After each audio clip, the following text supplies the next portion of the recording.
Kentucky Cooking segment brought to you by Creative Kitchen and Bath, where you will always cook in style. Welcome back to Midday Kentucky. We are here at the kitchen at A.S. Eats with Miss Allison Easton. And what are we going to be cooking today, Allison? We're making butternut squash soup. Awesome. I love butternut squash soup. It's fabulous in almost any sense. I cannot So we're wait. going to roast it, actually. That's awesome. I cannot wait. I love looking at new recipes, little new nuances, because you can always add different things, like a cream, more of a cream base. You can Exactly. add. Right. So go ahead and get started. I can't wait. So I've got some butternut squash already peeled and chopped. Uh-huh. And we're just going to add garlic to it and some salt and pepper and olive oil. And we'll throw it in an oven about 400 degrees for about 45 minutes. Do you typically use the kosher salt, by the way? I do, for anything but baking. Okay. Now, why not for baking? It's a little too coarse, and it will show up a little bit. It doesn't dissolve as well. It doesn't dissolve as fast. Right. Gotcha. So just All right. mix all of that up.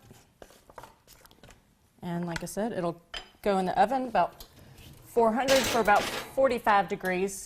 Toss it every 15 minutes or so, just to make sure it's getting nice and brown, and it'll turn out like this. And how long do you put it in for? About 45 minutes. Okay, and just kind of toss it around every 15 minutes? Right. Question for you. With the butternut squash, you know they're shaped so strange. What is the best way to cut one of those? What have you found? I mean, do you lay it on the side and start to cut from one end and then at the other end? I lay it on the side and I cut it in half. And then I peel each half, so I have a nice flat edge to stand it on, and then I peel it. Gotcha. I didn't know if there was a trick to it, because it seems like I'm always like on the verge of death if I'm trying to cut one of those. And the peel is so thick that it's hard to get through. Yes. So yes, that's Gotcha. that flat I was edge just curious. is my trick. Good to know. All right. Yes. So when it comes out of the oven, like I said, it'll look like this. You get these nice brown edges, and that's what gives you the real flavor to it. So we put that in your pan.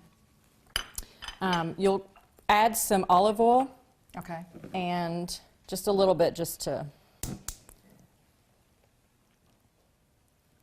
keep it from sticking and burning onto the bottom of the pan. And then you saute onion and carrot with it. And so that'll just probably about 5 minutes till those soften. Okay.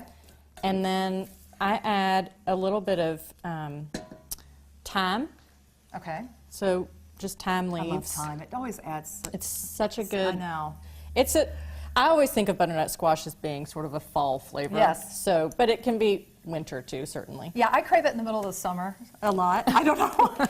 I just love it. Well, fresh thyme certainly is really good in the summer. It is. It is. So we'll just mix all of that, and once that all softens, then we'll add basically enough broth to cover the ingredients. Okay. And then you just let it simmer together until it sort of marries. Okay. And then you can put it either in a blender or use a stick blender. Okay. And so which do you prefer?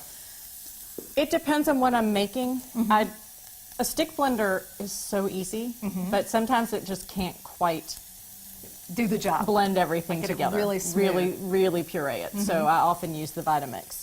And the nice thing about this recipe too is you can use really any kind of broth, but I'm using vegetable broth so that this is a completely vegan soup.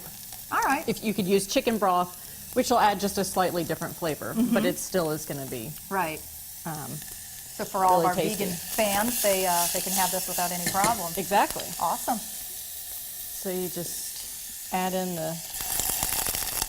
And now you offer cooking classes here too, right? I offer cooking lessons. I do classes mostly as private events. Okay. So if a family or a group of friends wants to come in and take a class, I will cater to their skill level, their interest. If they have a specific meal they want to learn how to make or a specific cuisine they want to learn about, then I can set it up so that they can learn exactly what they want to learn. Gotcha. And how do they get a hold of you?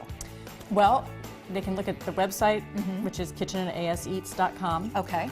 Instagram is kitchen@aseats.com, and Facebook is thekitchen@aseats.com. All right. Well, thank you so much for showing us. I can't wait to taste this after the break. But thank you very much. And we will be right back right after this short break. Keep it right here. You're watching Midday Kentucky.